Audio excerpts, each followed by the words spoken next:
excellence is the real accelerator in the art of becoming a genius.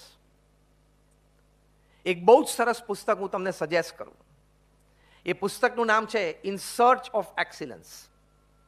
કો-ઓથર છે Tom Peters અને Robert H વોટરમેન. એમણે આ પુસ્તક લખ્યું છે. મેં ઘણા વર્ષો પહેલા પુસ્તક વાંચ્યું છું. Again I am repeating the topic, the title of the book in search of excellence. આ પુસ્તક હાર્વર્ડ બિઝનેસ રિવ્યુમાં ખૂબ સારું રેટિંગ છે. ન્યુયોર્ક ટાઈમ્સ બેસ્ટ સેલરમાં પણ એમનું અઠવાડિયાઓ સુધી ઘણું સારું રેટિંગ રહ્યું. અને બી સ્કૂલ્સમાં બહુ પોપ્યુલર પુસ્તક છે.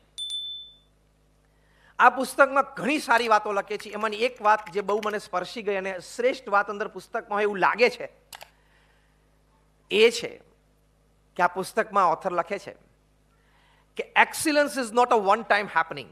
તમે આપણે એક કાર્યમાં એક પ્રોજેક્ટમાં આપણે શ્રેષ્ઠતા લાવી દીધી એવું નથી. Excellence is not a one time happening. પણ બીજા એટલે second part of the sentence is very fine. શું લખે છે? But excellence is a constant pursuit embedded in an organization's DNA. એટલે કે શ્રેષ્ઠતા એ કોઈ એક વખતની વાત નથી, પણ એવી એક ઇકોસિસ્ટમ કોઈ પણ ઓર્ગેનાઇઝેશનમાં, કોઈ પણ એન્ટરપ્રાઇઝમાં એનું સિનિયર મેનેજમેન્ટથી માંડીને છેક છેલ્લો કર્મચારી એવું એક ઇકોસિસ્ટમ ઊભી કરે કે જેમાં દરેક વ્યક્તિ, દરેક સ્ટેક હોલ્ડરને શ્રેષ્ઠતા તરફ જવાનો એક અભિગમ મળે. Attitude of excellence. That is the first art of becoming a genius. હું કચરો વાળું તો પણ એવો સરસ વાળું કે પૃથ્વી પર મારા જેવો કોઈ કચરો વાળી ના શકે.